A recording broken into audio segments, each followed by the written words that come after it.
Hello everyone, welcome to Legal Darshan. In today's video, we are going to talk about section 113 of Bharatiya Nyaya Sanhita, which is the definition and provisions related to Terrorist Act. Okay, so in IPC, in the erstwhile IPC that we had earlier, there was no definition of terrorism, there was no definition of Terrorist Act. You will also be surprised to know that terrorism, the word terrorism, has not been defined internationally as well anywhere. Okay, so it is only the BNS now, which is talking of 100 in 113 about terrorism, and it is also UAPA, the Unlawful Activity Prevention Act. UAPA काफी चर्चा में रहा पिछले कुछ time में. All right, so UAPA and this BNS, they are now talking of Terrorist Act. Because if you study international criminal law, if you study Rome Statute, even those statutes are not having a well defined definition of terrorism. So, terrorism, what terrorism is, becomes a question of research, becomes a question of, exploration when it comes to international law as well. Now, in India, our legislation has tried to bring a definition of terrorism. So, Section 113 reads whoever does any act with the intent, see यहाँ पे intent है, with the intent to threaten or likely to threaten. So, intent से आपका word क्या हो गया? यहाँ पे mens rea add हो गया. With the intent to threaten or likely to threaten. And likelihood is that you have knowledge which can threaten the unity, yes, which can threaten the unity, integrity, sovereignty, security, or economic security of India, or with the intent to strike terror or likely to strike terror in the people or any section of people of India or in any foreign country.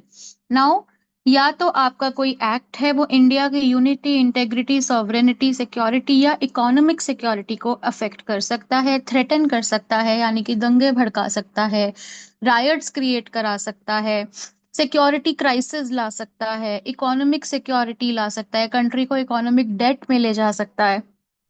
Alright, वो acts, या फिर अगर कोई ऐसे act जिनका intention है terror strike करना और लोगों को डराना. टेरर का यहाँ पे कोई मीनिंग डिफाइन नहीं है. So terror we can see as that लोगों में फियर क्रिएट करना, लोगों में एक फीलिंग ऑफ डर क्रिएट करना, फियर क्रिएट करना is the intent under this section. तो अगर आप वो टेरर स्ट्राइक कर रहे हैं एक किसी पूरी कंट्री के लोगों पे या किसी सेक्शन ऑफ पीपल पे भी, या फिर फॉरेन कंट्री में या इंडिया में, then that will be an act of terrorism, that will be a terrorist act. Now इसमें कंडीशंस क्या हैं कि कैसे आप वो इन्वोक कर रहे हैं, आप टेरर इन्वोक कर रहे हैं या आप थ्रेट इन्वोक कर रहे हैं to security and integrity of the country by using bombs, dynamites, or other explosive substances, or inflammable substances, or firearms, or lethal weapons, poisonous or noxious gases, other chemical weapons, biological, radioactive, nuclear. Okay, weapon of mass destruction आप कह सकते हैं कि कोई भी radio active, biological, nuclear weapon जो है, weapon of mass destruction, hazardous nature का वेपन है, बॉम्ब है, डायनामाइट है, या कोई भी और एक्सप्लोजिव सब्सटेंस है जिसका यूज किया जा रहा है. किस लिए? इस पर्पस के लिए. इस इंटेंट को हमेशा इस सेक्शन को पढ़ते हुए you have to keep in mind. इस इंटेंट के लिए, लोगों में डर बैठाने के लिए या सिक्योरिटी सेफ्टी इंडिया की कॉम्प्रोमाइज करने के लिए अगर आप बॉम्ब्स यूज कर रहे हैं, एक्सप्लोजिव यूज कर रहे हैं, WMD यूज कर रहे हैं. WMD होता है weapon of mass destruction, weapon of mass destruction. Okay, आप न्यूक्लियर बॉम्ब या आप केमिकल बॉम्ब्स ये सब यूज कर रहे हैं, then in that case if your nature of substance, nature of hazardous substance is likely to cause death of person, loss to property, disruption of any supplies or services essential to the life of community in India, or in any foreign country. Damage to monetary stability of India by way of production, smuggling, circulation of counterfeit Indian paper currency, coin, or any other material. Damage or destruction of any property in India or in a foreign country used for the defense of India or in connection with other purposes of Government of India, any state government or their agencies. अगर आप इन purposes के लिए, इन 5 purposes के लिए अगर आप bomb use कर रहे हैं, नाउ दीज 5 पर्पसेस, कि किसी पर्सन और ग्रुप ऑफ पर्सन की डेथ कॉज करने के लिए, लॉस करने के लिए, डैमेज ऑफ डिस्ट्रक्शन प्रॉपर्टी का करने के लिए, एसेंशियल सर्विसेज की सप्लाई रोकने के लिए, क्योंकि अगर आप एसेंशियल सर्विसेज की सप्लाई रोक देंगे, आप पानी रोक देंगे, आप फूड रोक देंगे, ग्रेन रोक देंगे, then ultimately that is ultimately leading to deaths only, right? Starvation होगा तो death होगी, right? So ultimately the indirect resultant of this act will be death. Damage to monetary stability का harm हुआ, smuggling हुई, circulation हो रहा है counterfeit currency का, पेपर करेंसी का, कॉइन का, हुंडी का, या किसी भी नेगोशिएबल इंस्ट्रूमेंट का जो कि यूज होता है, पुराने जमाने के कॉइन्स, अशरफी, एनीथिंग, जहां जिस वे से मॉनेटरी स्टेबिलिटी इफेक्ट हो इंडिया की। अभी तो it's just paper currency and coin, पहले अशरफियां होती थी, हुंडाई होते थे, all of these things. So monetary stability को भी अगर आप इफेक्ट करने के लिए you are using these weapons और सिमिलर वेपन्स, यहाँ पे लिखा है by use of hazardous nature weapon and any other means of whatever nature, कोई भी और दूसरे मीन्स आप यूज कर रहे हैं एक्सप्लोसिव या एक्सप्लोसिव के अलावा, ठीक है, जिनसे ये सारे एक्ट हो रहे हैं, इंडिया की प्रॉपर्टी डिस्ट्रक्ट हो रही है, डिफेंस मैकेनिज्म डिस्ट्रक्ट हो रहा है, आपने बॉम्ब प्लांट कर दिया वहां पर जहां पर इंडिया के प्लेन्स हैं, डिफेंस प्लेन्स हैं या शिप्स हैं, वहां पर भी if you are doing any act then you will be liable. But यहाँ पे अगेन जरूरी क्या आ जाता है कि आपका इंटेंट प्रूव होना चाहिए, यहाँ पे टर्म यूज है विद द इंटेंट। ऑलराइट, सो किसी भी डेफिनेशन में जब भी वर्ड इंटेंट यूज हो जाएगा, मेंसरिया का यूज हो जाएगा, देन वहां पर mens rea becomes an important element to proof. Alright, so first you have to prove that this substance that is used has caused any of these one damage, and that damage has been caused with the intent of threatening this unity, integrity, sovereignty, security, economic security, or to strike terror in people. Alright, this is the first clause. Moving on, whoever, yes, now ये ए point clear होगा आप लोगों को। 113 का ही continuation है B point, कि कोई भी ऐसा एक्ट जो किया गया हो टेरर स्ट्राइक करने के लिए, अगर टेरर स्ट्राइक करने के लिए या इकोनॉमिक सिक्योरिटी को हैम्पर करने के लिए, इफ इट ओवर आउज का मीनिंग है कि साइलेंट करना, ठीक है, if it overawes to silent, to silence somebody by means of criminal force or show of criminal force or attempt to do so or cause death of any public functionary or attempt to cause death of any public functionary, अगर आप किसी को शांत करा रहे हो, threaten कर रहे हो, साइलेंट कर रहे हो क्रिमिनल फोर्स को यूज करके, then also you will be liable under this act, okay, under this section. C clause is that whoever strike terror, okay, whoever strike terror and उस टेरर को स्ट्राइक करते हुए they detain, kidnap or abduct any person.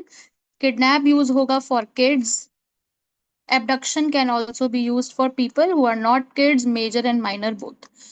Kidnapping is an offense which is for kids specifically, but kidnapping from India, अगर आप India से kidnap करते हैं तो वो मेजर की भी होती है, ओके।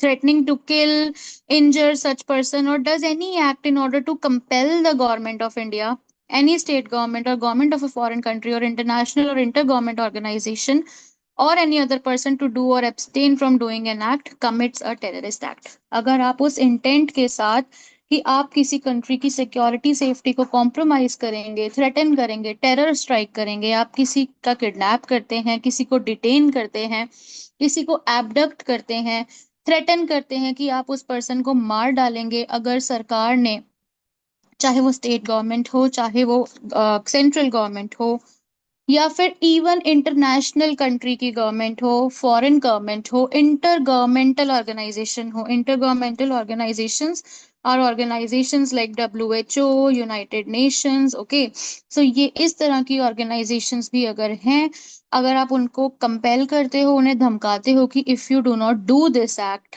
अगर आपने ये काम किया या नहीं किया तो हम इस पर्सन को मार देंगे, he is in our kidnapping, he is we have abducted him, then also it will be a terrorist act. Okay, now जो हमने ओवर आवर वाले क्लास में पढ़ा था, क्लॉज में पढ़ा था, ओवर आवर्स करना, साइलेंट करना पब्लिक फंक्शनरी को, पब्लिक फंक्शनरी का डेफिनेशन दिया हुआ है कि कोई भी कॉन्स्टिट्यूशनल अथॉरिटी जो सेंट्रल गवर्नमेंट ने ऑफिशियल गैजेट में नोटिफाई की है as a public functionary. For example NITI Aayog, for example planning commission, planning commission is niti ayog only, for example UPSC, your election commission, and so, okay, because they are constitutional authorities and they are public functionaries only. Okay, उनके अलावा भी जो notified हैं gadget में वो भी मानी जाएंगी public functionary. Next clause is counterfeiting Indian currency. Counterfeiting Indian currency का मीनिंग है कि काउंटरफीट करेंसी जो फोरेंसिक और रिपोर्ट के बाद बोली गई हो कि this is counterfeit and it imitates the present currency, because present currency with the key security features of Indian currency. See what happens is कि अगर आप कोई नोट देखेंगे, इंडियन करेंसी का नोट देखेंगे, तो उस पे हमेशा एक सिल्वर कलर की साइड में एक बारकोड जैसा या एक चिप जैसा कुछ आपको मिलेगा। Any currency you see, so that is basically the security feature of that currency note. Chip वो वाला चिप नहीं है जिसकी बीच में बात होती थी, but every note has a specific barcode or specific marking. You can see, you might find it. So that security feature को अगर कोई काउंटरफीट इंडियन करेंसी बना रहा है और वो कॉपी कर रहा है, and if it is declared to be counterfeit after forensic examination, then such a currency would be called counterfeit Indian currency. Okay, so ये दो definitions इस सेक्शन के explanation में प्रोवाइड की गई हैं। All right.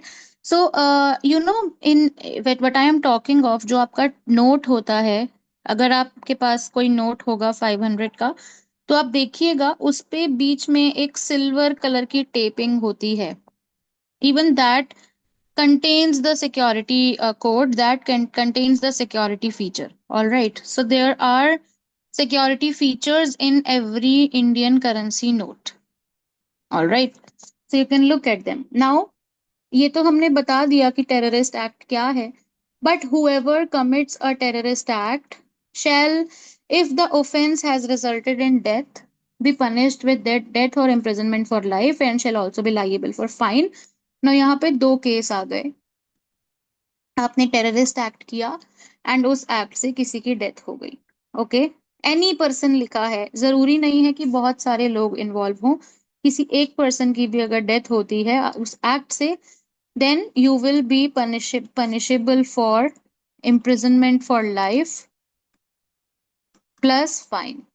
लेकिन अगर डेथ का केस नहीं है, not death, then 5 years is minimum to imprisonment for life plus fine.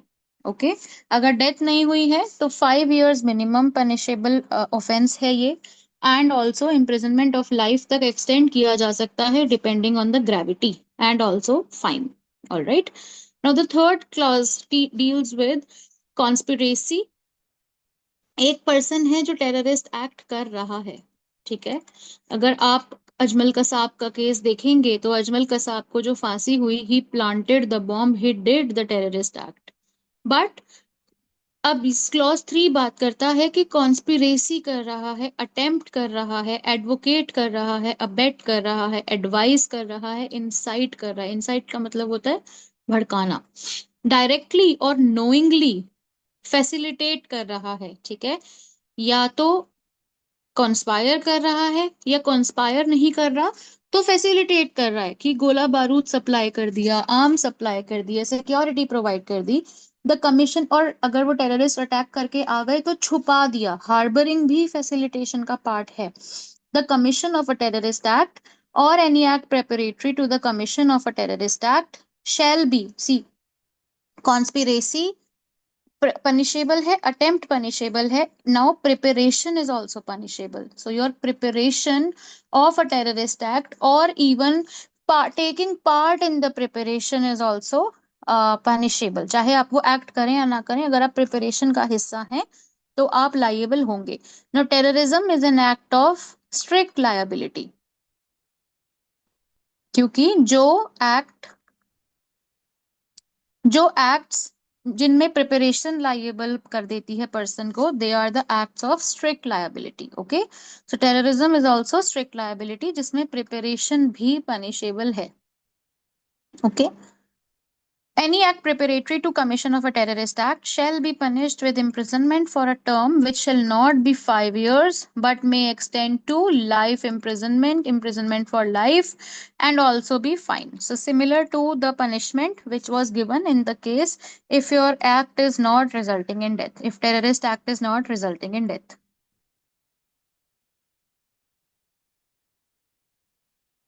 Yes, so our next clause is clause 4, which is whoever organize or causes to be organized any camps or camps for imparting training, recruits or cause to be recruited any person or persons for commission of a terrorist act shall be punished. Okay, punishment more or less same है सारे offenses में, सिर्फ death को छोड़ के, 5 years extendable to life imprisonment plus fine. Okay, now please note that किसी भी section में फाइन का अपर लिमिट या लोअर लिमिट नहीं बताया गया है, so it depends on the damage caused on the situation at hand. Now अगर आप कोई कैंप्स ऑर्गेनाइज कर रहे हैं, जैसे कैंप्स का the example I can recall is Nazi camps, जिनमें although the Nazi attack was not a terrorist attack, it is not defined as a terrorist attack, rather it was a genocide, Jews genocide।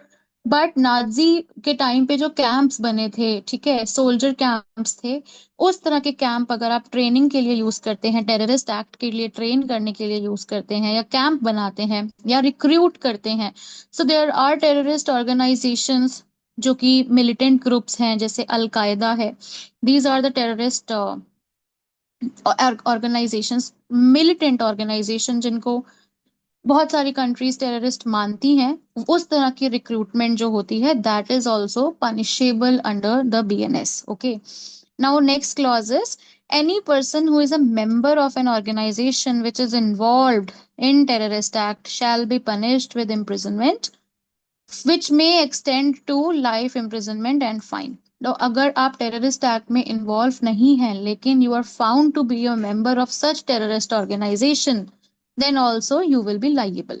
Sixth is whoever voluntarily harbors or conceal, harbor करना, conceal करना या attempt to harbor भी, any person जिस भी person ने terrorist act commit किया है, अगर आप उस पर्सन को बचा रहे हैं या छुपा रहे हैं या अटेम्प्ट भी कर रहे हैं बचाने का या छुपाने का, then in that case you will be liable, but this section again will not apply to spouse पे हार्बरिंग का कोई भी सेक्शन अप्लाई नहीं होता है, it is an exception to harbouring. Spouse नहीं बचाएगा अपने स्पाउस को तो कौन बचाएगा, राइट? इस लॉजिक के साथ स्पाउस का हार्बर करना is an exception in every section which penalizes harboring। Clause 7, whoever knowingly possesses any property derived or obtained from commission of terrorist act or acquired through commission of terrorist act shall be punished with imprisonment for a term which may extend to imprisonment for life and shall be liable to fine। अगर आप कोई भी property derive कर रहे हैं, any property में आपका आ जाता है मूवेबल प्लस इमूवेबल, उस कमीशन से, या फिर आपने उसको ऑब्टेन किया है, आपने पैसे लिए किसी से टेररिस्ट अटैक करने के, आपको वो भी इसके अंदर आ जाएगा, या आपने किसी के घर पे हमला करके, किसी के कंट्री पे हमला करके वहां की प्रॉपर्टी एक्वायर कर ली, then even that will come under this section. Terrorist act करके any property you are obtaining or deriving or acquiring, that will make you punishable under this section। Okay, yes, for the removal of doubts, It is hereby declared that the officer not below the rank of Superintendent of Police shall decide whether to register the case under this section or under the UAPA. See, यहाँ पे ये explanation बहुत ज़रूरी हो जाता है. ज़रूरी इसलिए हो जाता है क्योंकि सेम चीज़ों से बहुत comprehensively हमारा डील करता है UAPA. ठीक है, which is your Unlawful Activities Prevention Act of 1967. इसमें टेररिज्म को बहुत अच्छे से डिफाइन किया गया है, टेररिस्ट एक्ट को डिफाइन किया गया है. Alright, and every measure has been made sure that it is taken under this act. तो अब अगर हम इस लॉ में भी पेनलाइज कर देंगे और सेक्शन 113 में भी पेनलाइज करने लगेंगे, then it will be what, it will become double jeopardy, क्योंकि आप एक ही पर्सन को सेम ऑफेंस के लिए दो अलग चार्जेस पे विंडिकेट नहीं कर सकते. Okay, then therefore double jeopardy ना हो, सो इसलिए एक्सप्लेनेशन दिया गया है कि क्या हमें इस सेक्शन के अंडर पेनलाइज करना है या फिर हमें यूएपीए के अंडर पेनलाइज करना है. ये डिस्क्रिशन आ जाती है सुप्रिटेंडेंट ऑफ पुलिस की. Now here it becomes a little bit problematic, क्योंकि यहाँ पर हमने पुलिस को थोड़ा पावरफुल बना दिया है. However, how this section is going to apply, we are going to see in upcoming judgments. For sure there might be judgments which will be registered, which will be, talking about section 113. It's a new addition in BNS, and it will be very, very interesting to note how this section will unfold through judicial pronouncements, because we already have a very comprehensive, a very uh, good act, matlab detailed act of almost 45 or 53 sections with three schedules dealing with such acts. Okay, so let's wait how it unfolds, and we will come with a discussion on such judgments when Supreme Court delivers it. So till then, please stay tuned with us on Legal Darshan. Thank you for watching. Keep liking, subscribing, and sharing our channel. Thank you. Have a great day.